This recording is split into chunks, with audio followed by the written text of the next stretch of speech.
Hello and welcome back. In this video we're going to talk about 4 types of interviews that you might encounter as you're applying for that dream job. So let's start with a phone interview. Very common. Okay, and even before you're on the phone and you're being interviewed, something to think about. What is your phone message right now?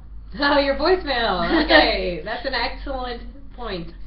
Do you have one of those with that allow us to play this ringtone while your party is contacted? Get rid of it. My favorite one of those, my student had one, R. Kelly's song, which played out, and when the song ended, he finished it in his voicemail message. Oh, nice, nice. 3 minutes so I could leave a message. My personal favorite is the one where they act like they've answered the phone and Ah. you're really getting the message. So funny. So funny. Hilarious to employers. I generally don't leave a message. So think first before that it's a possibility, particularly if you're applying for a job and it's not local. Yeah. Right? An employer, a potential employer, is going to use that phone interview to weed out some candidates, and you don't want to be one. So make sure that your phone message is good, and then anytime that you speak with someone from that company that you've applied to, assume that they are conducting a phone interview. Yes. And be professional. Okay, so what kind of things are they, should I be prepared for an all-out interview, or what kind of things are they going to ask me in the phone interview? I think that depends. Some employers are certainly going to use it as a full scale, while others may just be asking about relevant skills, just basic things. They're trying to get a feel for what you sound like and how professional you are. Usually there's some basic things that just won't fit with you as a candidate for a particular job, like maybe your work schedule.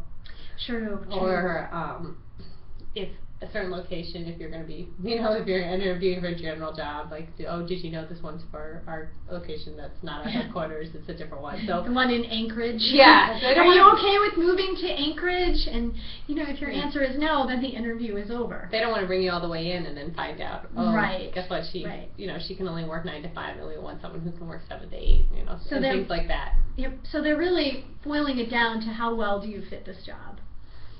Yeah, interviewing, because we think to us, oh, this is, an hour out of my day to go do this interview. For them, the employer, it's usually like 12 hours out of their week because they're interviewing multiple candidates. Right, right. And so they got to see if you're even worth it to bring in. Yeah. And you are, I'm sure. All right, so then let's talk about the second type of interview, the informational interview. What is that? So the informational interview is set up by you, and this is your fact-finding mission. We've mentioned this in a couple videos because they're incredibly great to do. There's something you can do as a student. Once you're not a student, it's going to be harder to get informational interviews. But what you'll do is you'll contact an HR person or someone else who kind of heads up the company and ask if you can come in and talk to someone one-on-one about the company and what it's like to work there. Okay. Great way to build your network. Okay. So anything in particular you would need to take, things to think about when you go on the informational interview? Well, dress professional. When you're talking to the person, ask them what the dress is. Just because it's just an informational interview and not a real interview doesn't mean you don't dress the part. And you're coming there to gather information, so bring a pen and paper. Yes. It seems like a no-brainer, but I have sat down with people who were doing informational interviews before, and they have said to me, I quote, "I'll just remember this," and I'll be like, "Wow, this is such a waste of my time." Yes. Because I know you won't. So come there, having the pen and paper ready makes you seem eager, and then also, have questions ready. You're going there to find out more about the position. Better have a question. Is it worthwhile to research the company before you go? Always. Okay. Always. You should know their mission statement, but definitely have it written out, and any questions that pop up, check out what job postings they currently have. If you notice you have a gap in your skills and it's something they're looking for, ask them how they would suggest that you fill it. Right. You never know what kind of opportunity could come your way. And this avoids you asking questions that it would be obvious that you would know the answer to if you had simply just done a little research. For example, is this the only office you have, or do you have offices worldwide? So you want to be an informed person when you come. So I know you have this office, but you also have offices in multiple other cities. Do you have a general place where those jobs are posted? These are good questions.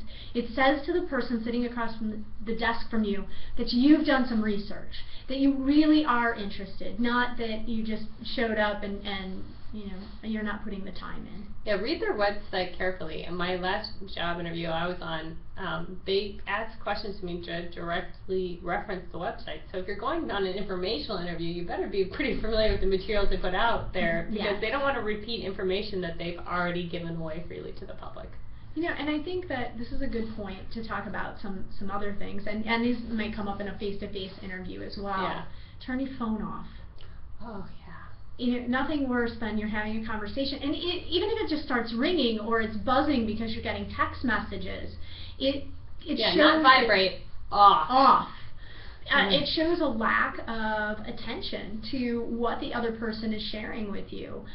It says to the potential employer that you'd really rather be somewhere else, and that you see nothing wrong with taking personal calls and personal texts during work time. And I know what you're thinking, well, what if X is going on, you know, and I need to keep my phone on? If it's that serious and that urgent where you would have to respond right away, this is not the good day to go to the interview. This is true. Yeah. This is true. Because things there happen, spouses get pregnant, and, right, you know, right. you got to be on call, mom's in the hospital, whatever it is, you know, life events happen. But if you have to be that, where your response has to be that quick. You know, and the other thing is, that's probably what the potential employer is going to remember about you. You know, oh, well, he had to leave early because his mother was sick. I don't know if that's potentially something that's going to happen the whole time that he's employed here. Yeah. So you definitely don't want any of those personal issues to interfere with the interview process. And with the information interview, you're setting the day and time. I mean, you're working within their schedule, but right. like, it's not a real, like in a real interview, they'll say Tuesday at, you know, at 3 o'clock, and you just kind of have to make that work. But with informational interviews, you have that flexibility. So if you call them and ask them for their time, and then all of a sudden you're not flexible, that's not professional. All right, so let's move on to the third type, the Skype interview. Yes, technology has brought new interviews for us. Right, right. Have you ever done a Skype interview? I have not, no. I do know that, you know, multiple positions, they'll use this, particularly if the candidate is not local. So what do we need to think about with a Skype interview?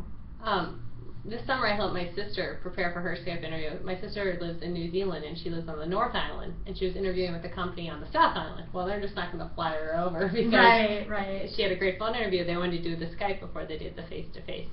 And so this is something I worked on with her, and the first thing is set the stage. Okay. You know, of course, you got to make sure your technology's working, but let's talk about background. You know. Sink full of dirty dishes? Yeah. Maybe not. Your bedroom? Definitely not. Nope. Okay. And if you're going to use your bookcase, look at what books are on that bookcase. Yes, that would be a good thing to have. Think about your audience. Right. Right, your entire collection of Mad Magazine, maybe not. Right. So, you know, think about what are people going to see in the background, because as two people that teach online and have students, show up sometime with stuff in the background, and you lose all focus. They are so interested in what's going on behind you that they don't pay any attention to anything else. So make sure that the stage is set. I mean, I love the way you set that. That's great. Something nice and neutral. Yep. Everybody's happy. Like a beige wall with a lovely potted plant. Exactly. And then think about what you're wearing. Yes. Think about it in a couple of ways. First of all, does it show up? Yeah. You know, nothing worse than having a skin-colored top on and the person that's interviewing you thinks you're naked. Yeah. Hello. How did she ever get that job? But, you know, think about, you don't want a t-shirt with some saying on the front of it. You know, nothing that's distracting. Look professional. You may be wearing PJ pants, but you should have a professional top on. Put your fuzzy slippers on and keep your feet out of the camera's view, and you're good. But yeah, make sure that that it's very professional. Yeah, and hair done, makeup done if you're a girl. You know, just that professional way forward. Absolutely. Just because we do Skype very informally. Doesn't mean that you keep the same practices when you do it. And I like a point that you made earlier. You helped your sister with it. Mm-hmm. So I take it you didn't go to New Zealand. No. So you were Skyping and giving her feedback. Great way to do it. It would have been great if I was a consultant and she brought me in, but unfortunately we had to do it 1,000 miles away. But and the other thing to check is, you know, your mics, your sound quality. Yep. Like, you should not be figuring these things out on the call. Right. You know, one thing I think that a lot of people don't think about is, you know, maybe you only have a wireless connection at your home, and that's fine. But make sure that everybody else in your house knows that this is a very important moment. So no Netflix, no video games, no everybody getting on the internet at that moment. Boot them all out of the house. And get on it early, because if you're Skyping with more than one person in the interview, all get on at the same time, it's going to take you longer to get in. Yeah, that's a good point. And, you know, and talking also about people in the house, think about background noises, not just what you see, but you don't want a baby crying in the background or the dog howling or somebody yelling at the kids or anything. Yeah. You know, best if Make sure your cat's in another room, and because they will find that moment to walk across your keyboard. Exactly. Or sit on your head or something, right? You don't want to seem distracted because you're nervous enough doing an interview, so. That's right. So the great thing about the Skype interview, too, is you may not know, but we have papers in front of us. That's right. It's our secret. And you can have fabulous notes right there on the table in front of you, and the person that you're Skyping with doesn't see them. And what would you want to have notes about?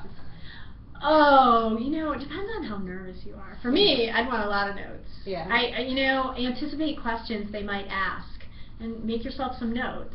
You know, I'm particularly bad remembering dates off the top of my head.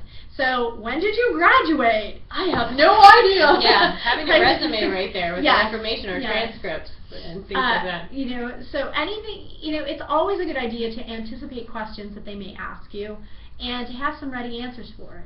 A good place to start with is the job posting you're applying to. Yes. Have that in front of you, and then like little notes about how you meet each of the things they want. Right, right. And they won't even know you have it in front of you. Also, larger font for your notes. I hear that helps. Yeah. Mm-hmm, mm-hmm. Says the person who made it in point 2. All right, so let's do the last type of interview, the face-to-face interview. Oh, the face-to-face. The one that makes us all so very nervous. I have gotten much better at this, but oh man, this used to be so hard for me. Oh, me too. Me too. I have a funny story I'll share with you about my interview, and it was actually for my job here at Bryan. I had worn a bracelet, and I was messing with the bracelet as I'm interviewing because I'm nervous. So I keep twisting it, and my hand shook, and the bracelet went flying. And I left the bracelet on the floor in the office. Nobody said anything that the bracelet had come off, and I'm like, okay, they didn't notice. I'm just going to keep going. And when they offered me the job, they gave me my bracelet back. I was like, thank goodness. Yeah. Yeah, and so, you know, I think we're all nervous. And it's normal to be nervous. Yeah. It is. It is, absolutely. You know, and there's nothing wrong with showing up for a face-to-face interview with notes. You know, have your resume there. You know, ostensibly it's so that you can give them a copy in case they've lost it. I definitely had a job interview where they had lost my entire folder, and they were just asking questions out of the blue, and so it did help that I had a copy of my resume. Well, here's my resume in case you'd like to see it. It made me look much more organized than they were, which was kind of nice. So nothing wrong with bringing notes to a face-to-face. Yeah, show up with questions that you have for them. You should be thinking about that before. It shows that you're proactive. Yeah. And that you're serious about the job. If they're going to ask you if you have any questions, so you better have any questions for us. And you know, there's nothing wrong with asking really good questions that are important. So many times I've talked to people who've interviewed, and they are getting ready to be offered the job, and they don't know key facts about the job. Well, how much vacation do you get? I have no idea. I didn't want to ask. Is there insurance? Oh, I didn't want to ask. Those are fine questions to ask. Completely normal, yeah. And having them written down so that you remember to ask them will serve you well. You know, because you don't want to waste the time. Other good questions, you know, follow up on the dress code. These are, you know, these are good questions. Well, I noticed that everyone is very professionally dressed. Is that every day of the week? You know, what's the standard here? What should I expect? You know, because you don't want to show up on your first day in jeans and nobody else has them on. And just, you know, on the dress code thing, you know, you want to show up in a dress, an interview professionally dressed. It is completely okay to ask the person who you're setting your interview time, what's the dress of the office, because depending on where you are in the country or what kind of position you're applying to, it might not be business professional. Right. Some places, I mean, out here in the Southwest, people tend to be a little more relaxed. If you're interviewing with a position in a gym and they're going to maybe have you demonstrating different things, you don't want to show up in your Ferragamos. You know what I mean? So yeah. There's nothing wrong. No one will ever think less of you for asking. You know, and I think it's also okay to ask what you can expect at the interview. You know, so if there's going to be, you know, a tour of the building, well, if you're going to work at Amazon here in Phoenix, it's the size of 12 football fields, so you probably don't want the highest, skinniest heels that you own for that trek. And nor would you probably ever wear those for a position there. So, you know, just things I think that are important to think about. Yeah, so you're going to show up professionally dressed, you're going to show up a little early, not super early. Right. Because they have a busy day too, and they don't want to keep someone waiting. I think 5 to 10 minutes is enough. Yes, I think that's a good amount of time to show up. And plus then you're not nervously just sitting waiting. Yeah, and always bring a pen and paper with you, because there might be a form you have to fill out when you come in, and it's good to have your own pen. Yeah, absolutely. And so when you first show up and you meet the receptionist, that's your first chance to make that first impression too. That's right. You never know how influential that person may be in your hiring. If you are rude to that person, they are likely to say to you, to the hiring people, that we're not interested because this person was rude. Exactly. So you want to make sure you're as professional as possible. All right. Sorry. Good timing. And what else? Okay, so you're showing up on time, you're showing up dressed professionally, you're bringing pen and paper, you're researching the company, you have the job posting, you've done your skills translation work, so you know what you're doing with that. And you've researched the company. Yep. You have good questions to ask. You make good eye contact. Yep. Talk to everybody in the room. Don't focus just on one person. Make sure sometimes, be friendly and be yourself. And be yourself most of all. Yeah. And it's okay too when you're answering questions and to ask people to repeat them, to take a breath. You know, especially before you walk in that room, take a deep breath. Yep. And relax. Yeah. All right, are we ready to get into questions? Yep, let's talk about the types of questions you might come across in an interview. All right, so we've gone through the different interview types, now on to questions.